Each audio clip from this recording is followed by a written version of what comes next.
Mafi ko mau tamai whakaiwania Fiona. Whawhetai ho mau lau maari a honi ka mono whakakoloa. Whakakoloa mau peo mau aho koe wholowhola mau ni oni a Fiona. Koe mau inga pia mau kei mau e mānawa mo ui a honi. Koe ngaki mau whai a whinangalo a Fiona. Mau whakaongo ki ho wholowhola. Tuku kia e mau mo ui whakatonu tonu kia e ka pasa wholau.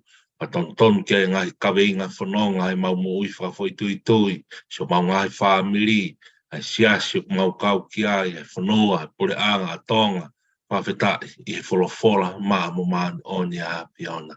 Wholowhola ko mana ke whaia ke mau ako toi tape a koeni, mau ilo whawapau eiki ko ke tāpane kare pe o mau loto ngā he ko i Manuela a Fiona. Aere mai o hino i ki mau tolu whakahino hino. Atu wangi ho mau lau maari e ki hange koe kere hono wha. Ke tō pia tōpu pia fua e wholowholahi mau mo ui. O i kai koe mau whanongo pe, o i kai koe lava pia e whatongia, o i kai koe lava pia ngāwe aho kau whia mau ke whaiki ai. Whaton tonu ki ai e mau mo ui, mau whanonga mau ahi e mau mo ui, ke whaton tonu e mau mo ui, ke whinangalo e a Fiona whatatau i ho wholowhola. Ua whao Sisu Christ kau mau wha mo ui. E meni. Tapu ki he a whia o toa tau roto ngā pe kou ke kore pe ke uwhanga i pe ai whakatapu ka kāto tō a whaki atu pe me tau polokalama ka toi tapu platform e tau pe mo koe Sisu a tā pe ai whainga maari e aho koini hange koe lotu tau ka mata a ki whakakoloa mau pe o tau aho kau ngā karistiane koe ngā koe tau kei whanongoa ki e wholowhola o toa. Tala noa ki ai e tohi a palofita ho sea i ai e kuonga e honge whanongo ki e wholowhola e o toa. Te tau whanongo pe he maranga, te tau o pe ke lotu i saion, tau o pe mamarika koe pe ke whanongo pe a ongo e wholowhola ia ki o tau ngahi lau maari, koe ngā ke tau whaiki ai. Whaton tonu ki ai kawe ngā wholau. Whaton tonu ki ai hoto ki whamiri. Oki ki ai e kā i ngā pe mo hoto ofa ngā pe mo te si wha, mo te ki whanau. Oki ki ai e ngā ue whai e siasi. Oki ki ai e tonga, oki ki ai e whanua. Ke whakaton tonu ki tau tolu, ki he mo oni o e wholowhola. E whawhetai ko whenga maari e aho koini hange ko roto tau kamata, maalo pe tauhi mai ngai whatongia mia pina. Si kau tangata pe me i tō kanga, pe mo i ngā tai, me ngai ngā whatongia ko toa pe, si ngai whae tauhi o tau ngai api, si tau whanau, tau mai mou tolu ngai ngā ue whakapuri anga, mai tau whanau he ngai malaa e ako whakatembi ka, pe mo i ngai whatongia ko toa pe, a koe o ki si whanongo mai me i whare mahakina, ke ai ha ngai whakautua ho sino, a ki koe o ki whanongo mai pa naa mo api pōpulata, e ki tau whawhetai ko toa pe, hala whanonga mo uiu tau whanonga i whawhetai, ke tua la mo i pōpō, ke ongona pe re oi, whakatau la maka te tau tau, ke eiko Sisu Kraisi ko ia ia e tala ofa, ko ia ia tau amanaki anga, ke tau au ato inasi mo ui tangata, ke tau hao he ano afi o heri, o tūno ku ki ai māmani koni. Whora o mai a hon ki whai mea e tau ako toi tapu, tō pia pia me he fuakawa whaou, tau hanga ki pia ngai, ki ne soni e kōsperi, kōsperi hono hiki tohi e mātiu, pa koe wahe tātaha, pa koe vesi ua ke tātaha. Mātiu wahe tātaha, pa koe vesi ua ke vesi tātaha. Pa tau whakakaweinga pēnia e kaweinga ko ni, tau ako toi tapu ki he koe tala ofa o e lahi i he pure anga o toa. Ko tala ofa o e lahi he pule anga o to. Ko hai e lahi. Pe ko ki nau tolu. Pe ko no whakarea taha ko tala ofa ni te tek nau to. Te nau hu atu o mao e pule anga o toa. Ko ta tau ia ke tala noa a honi ke tala noa ko ni tangata po. Whakamelo melo matu ke ospenia wahe ula ki e kalanga. Ai ngai wahe ki mua wahe ula ke wahe ngon fulu. Ai osi e kalanga tangata ko ni ko sione papi taisa. E koe whakamelo melo, ki hoko mai a si Isu Kalaisi. Te awatu lewa tangata, ne whanonga mo mea i kotoa tala noa sa pataiso, o ne au ke pliso ne. Kama tui koe kamata atu e nia, koe hoko atu e nia ngā aue no whai e si Isu. Ke whakamo oni ke mea nei hoko mai mo sa ne pataiso. Ai re o nei kalanga i toa wha mou whakato mala. O teu he hāreanga si hoa. Tanu ai lua holoki a tafunga funga. Kai ke ngātai mo teu he kua ofi ai pure anga o lani. Kaweinga ngā aue ne hu mai, hoko mai mo sioni pataiso. Pako kaweinga pia ne hoko mai mo si Isu Kalaisi. Ne kamatai e sioni pataiso. Kai ko tala noa ia a hon, ko whampeke lau pe tau whanonga ngā maheni pe ngai vesi, whai tau ngai whakauhing, au ki whakamā pōpo, e tō konia ka ki tau tolu kaumalanga, mo tō te mou malanga i e wholowholani, a ki mou tolu kauakona, ki ngai whiwi anga paki, au maha ki tau tolu kotoa pe tau manako mau pe ke whanongo ki ako toi tapu, pa mo whanongo ki tau lau e wholowhola pa tau wako miai. Kai look mati wa tata visi wa ke tata te ha pe ta noani ia luke hiki tohi pe ta no ta tau e luke mai fitu pa ves ta valu ke tau nima tau tau ko te umala tau la pe lau mi ai pai perspective pe ko mata si ata ia he hiki tohi a luke ko mati wente tau ta no ke a hani visi wa ke ves tata ai pe he no farea Vesi wa pe whanongo e sione i he pliso ne ki ngā aue a misaya.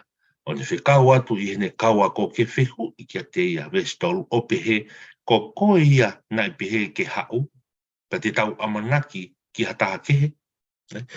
Vesi wa pa moi vesi tolu ko whekau atu e sione me plisone whekau tokange hatahane whekau ke alu ke ngau ke misaya alu ke toko tahon ngongona ke toko tahon ko si suka ai toko tahon na ane papi taiso toko tahon na ane papi taiso e vai tafi soa tani na hanga papi taiso pa ne mai foa langi hoko mai lupe hoko mai lau male ne tatau e lupe pe aongo mai plea hoko alu pere na eko hoi fua, mou whakaongo kia te. Nei whanongo pia sione kia. Kai ke o whamahino ki tau tolu i tala noania, ke ulu ngā i tangata o sione. Patongai nai eke ki mui, nai eke he kakai, koe hoko masi sukalagi, ko sione paptaiso, pe enia, ko ilai sia, aine kaue, ai whiwhiri e kakai, pe koe sione paptaiso, pene o te hoko koe, ne te whai pe mana ia si sukalagi. Kau whamahino he whehu ia koe ni, ai kehe, o sione paptaiso pe me sisu. Sisu ni a fioa me koe o toko misa ia. O sione, neongo ko nane hoko mai koe whakamero, neongo na unique. Ai hoko mai a sione paptaiso koe whakamero mero i manawa i risa pesi, koe whakamero mero hoko mai a sisu. Ka koe tangata sione. Ko te whatongai, te peke fu whapapau i sione, ke te whapapau i ange, io nane paptaiso pe, pau pe nane ilo pe ki ai, pau pe kune lau foki, e tohi e kau palo fita, koe tangatani na e ha ere mai, tene whaka a e kui, tene whaka ewe ewa e pipiki, tene whaka more tau ngai anga, tene vete ange e pōpura, Ka whakapapau i atu ange, koe talahange e sione paptaiso, mo atonga ke whakapapau i ange, pe ko ia pe, pe ko tangata pe. Pe nā ko hato taha kehe nia, nā ko hato ko taha kehe nia, nā e mistake e ku paptaiso, ko nā ko hato ko taha kehe nia, tau ke itari tato ki ai. Whato ngai haoni, wai ngai lotu koe ka tutations, e ki ka kai kono wai whanki tata ori, nā tau nā tuu holo i isi reri, nā woki e ngai. Great War, pe koe ngai, holi sio whai, lotu mo nau punau, koe ka kai a koe nau te ke nau tui na tau poko mai si su kalaisi. Koe kakaya ko ni o nau ke inofo na to ke tatari, pe ko ke hao e misa ia, koe hoko mai misa e hoko mai ia koe malu whakakau tau. Tene hoko mai ia, tene pure i māman, i pure anga i mawhai whakakau tau, tene tau i am, wonga fuku hange koe rea ku whaikau palofita. Ka ke nau ilo nau osfuolo hoko mai si su kalaisi he wafi, tau e wafi ua ua mihen, na ne hoko mai o pe kia funga kolo, ne hoko mai ai anga kaya manu. Kai amanake kau lotu haa siu ia kon tutations porque lotu siu hea. Kai amanake na to e hoko mai si su kai hoko mai ha palas. Kai hoko mai ia ai anga kaya manu. Hoko mai ia koe sewa niti ko tama io eiki. Hoko mai ke utuwai mo keri pe tauhi tama si. Pe hoko mai ia ki feitu tuku uta na saret peteri hem. Hoko mai he ongo mātua ku unknown, kai ke iroi ko tama tu funga pe.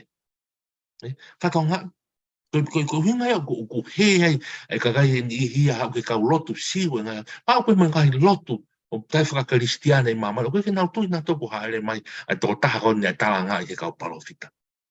Pene hau pe ko ka hange kon te whakapapau, koe mea pena i ata mai o sion. Ke te whakapapau i angai pe koe toko tahaan. Ko le toko tahan na palofisa na talanga i me mua. Tene hoko mai, koe alo ne o to koe misa ia. Pea whaia e whihu i koe ti. O mei, kau ako asio ne, koe kau tala whikau kon, ke whai e whihu i kon kasi, i whie ilo asio te whapapau i a teia. Kai e, ta hoko atu, ves whapa mai ves nima, ves iono. Pea tali e si su o ne pehe kia te kinaua, ke ongo tala whikau asio ne. Mo o whakahaa ki asio ne, a ngahi mea ku mo whanongo, mo mamata kia. Ves nima, oku aha e kui, oku ewa e heke, oku whakamaa e kiria, pea ongo e turi, pea whakotuu e mate, pea malanga ki a ngongo rere ki e masiwa. Vesi ono, pea monu ia aka koia, o ki kai tū kia ia te au. Pawhita, koe tari ni nai whai e sisu, ki ongo tangata, ongo tala whikau, mō tala kasione. Mō whakahaa ki ai, ai ngai mea konu ku mō mamata ki ai, ai ngai mea konu ku mō whanongo ki ai. Koe hae mea ko na mō mamata ki, tala mai ko āe kui, ko ewa e heke, ko whakamaa ai ki ria, ko ongo ai tori, pea whakotuu ai mate. Ai ke ngātai pia malangai, ai ongo rere ki he masiwa. Koe ki vesi ni mako ne māti wai tātaa, o ne whakamo oni kotoa ke ngai mea na tālanga i ai sea, tālanga i sere maia, ho sea hapakuk, kātoa ngai mea ko tālanga i pia me whukao motua. Ko eni kotoa nau whakamo oni kotoa i he wahe nima, i he wahe tātaa pa koe vesi nima. Mantui pa whahaka i tau tō tāne na tula, ma kehe anga o hiki tohi ko ni e ko spere no hiki tohi e mātiu. Ko mātiu ku ne whenga ke whakamo oni ko tau ni hanga ao mai ngai mea ne tāla ngai whakamoto. Pe whatatau e ne hiki tohi ke whakamo oni ko toa ko Sisu Christ ko ia nei hoko mai ke ne whakamo oni ko toa e ngai mea ne tāla ngai whakamotoa. Pe te tau ala ke tau whakaukau pe ke pehe, ko uhinga ene e mai ai e tohi ai co-spelling no ki tohi mātiu he kau canonize, canonize honau kuonga, o mai o whakotuu ia, i mua i waha a fuakawa mo oongo fuakawa, e fuakawa mo tua mo e whakafou, hoko he tohi a mātiu ke ni hanga whi hoko taki.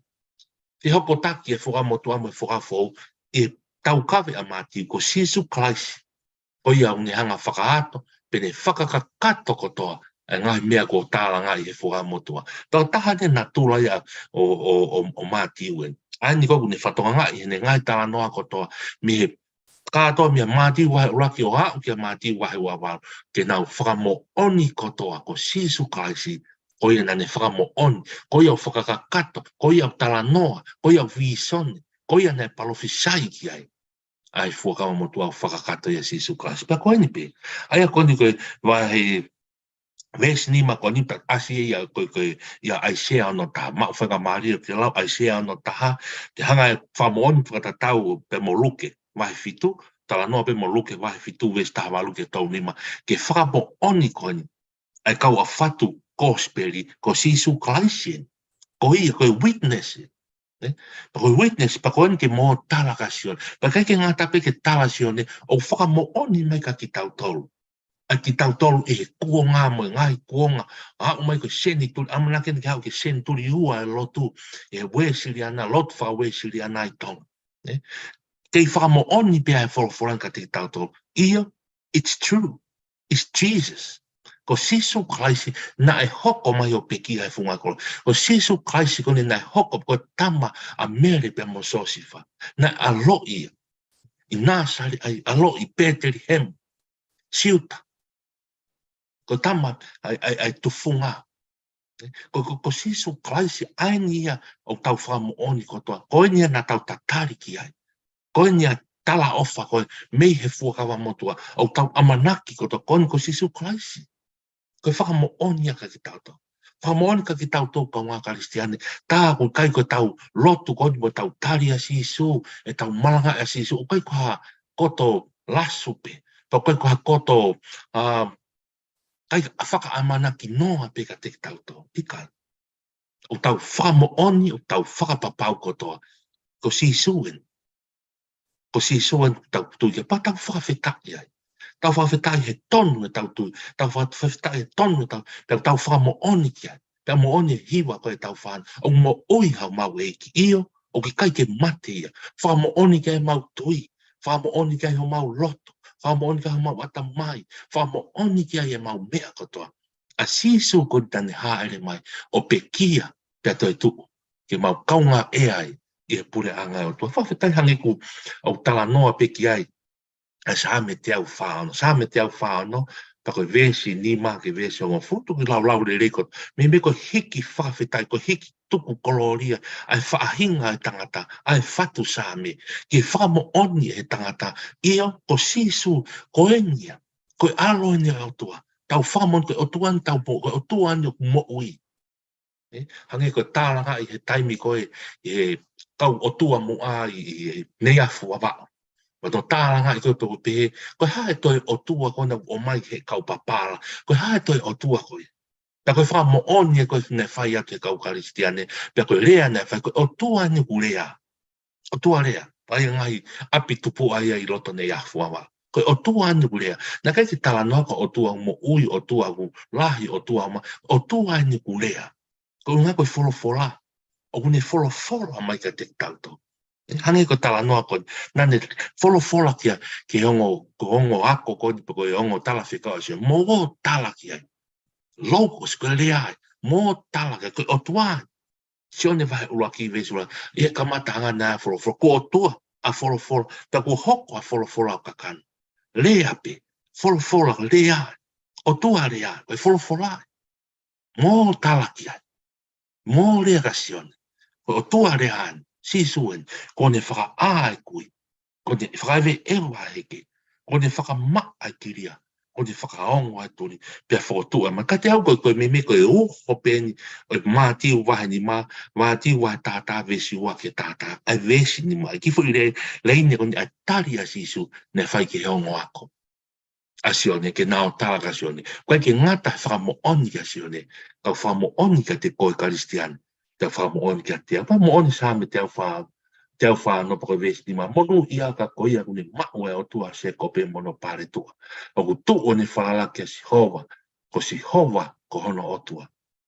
Vesi hiwa ko Sihova ne tauhia ka kai me whanua ke, o ne whakotu ai ui tau mo tamai mate, ka koe alonga ka wanga hala kune pikoi.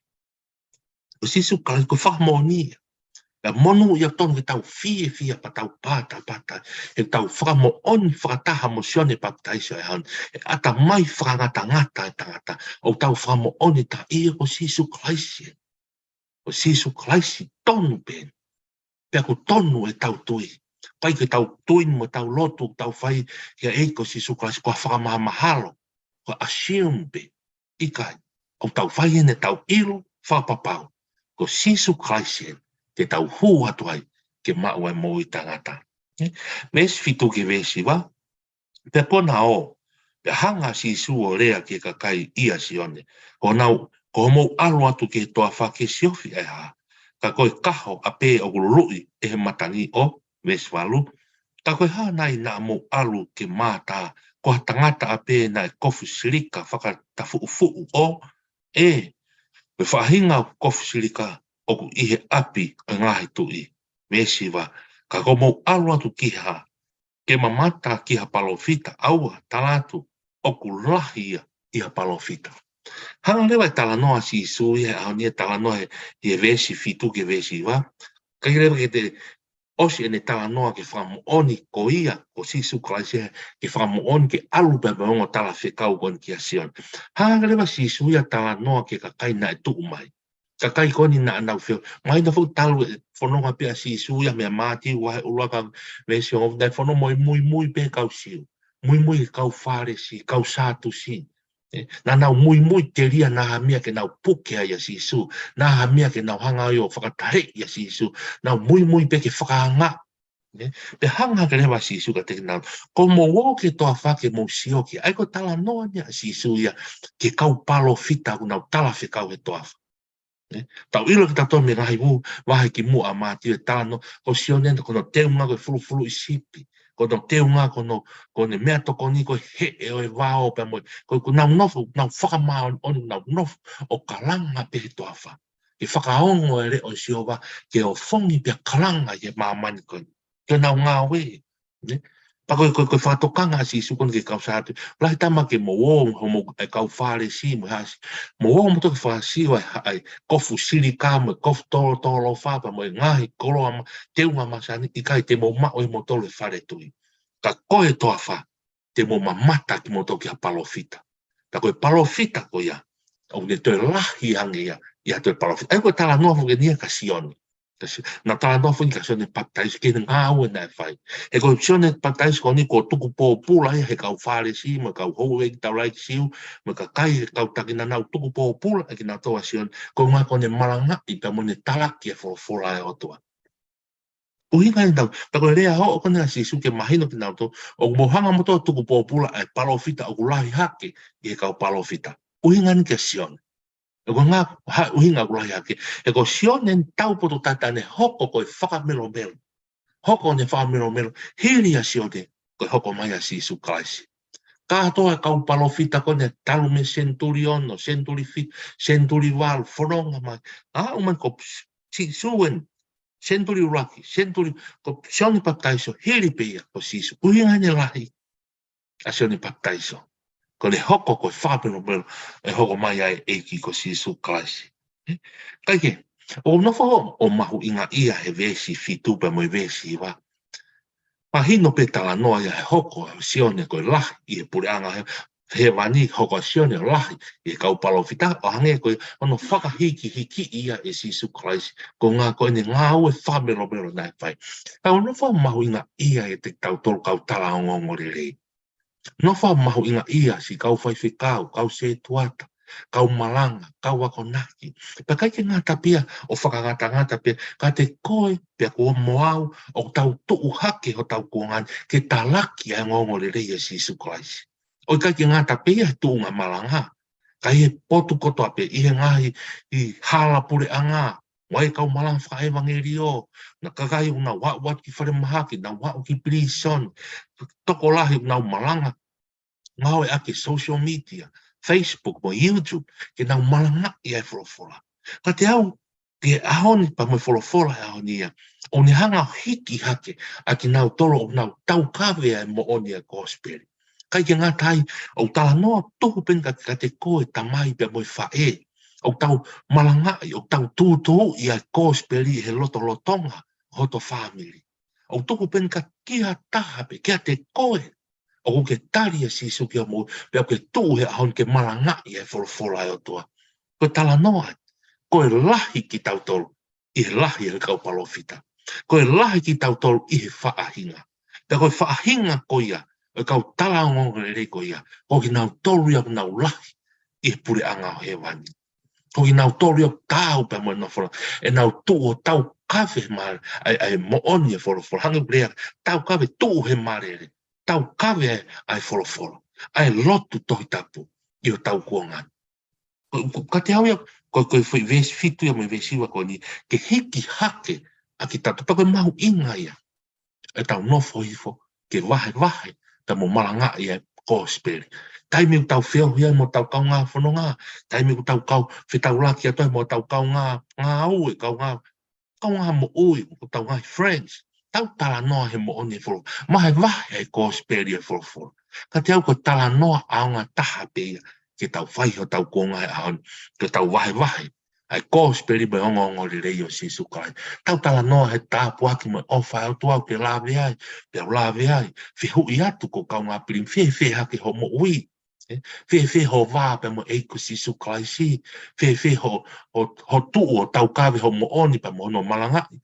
A eiko Sisu Kai. Ko whainga tala noa whakaloto lahi o ton ki tau whai ha karistiane ngai ahon. Whatongai, whainga te wolo pe mo ngahi o i ke o whei e tāna, ho whei e huku e tangata. E tau tāna no he ngai ahon e ngai palo pārema. Mo ngai whainga taa ko toa moi o kai ke hano aonga nei e ta.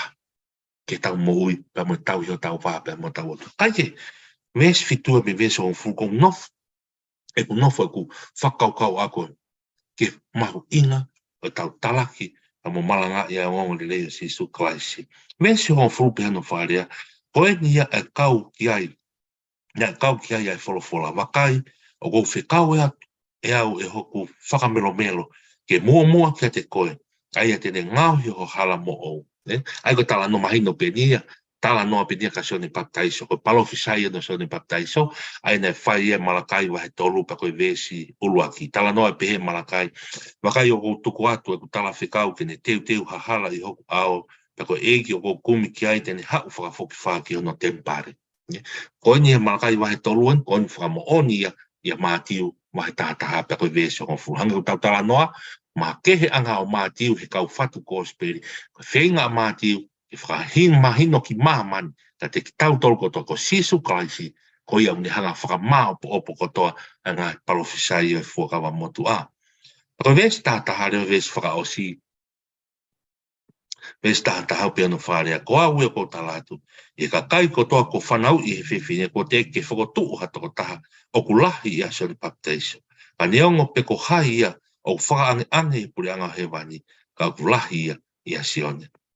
E kaike, hange pia ko whakatala tōne nei, hanga e hei ko Sisu Klaisi, o hiki haki a ngāue maang onga, ka moi hoko a sione baptaiso koe whakaai, koe whakakato e palofisai koe a koia e whakamelo, koia tene mua mai o tofa e haa. Na e tau wako toi tapu ki mona tau tala noa ki maho inga se baptaiso.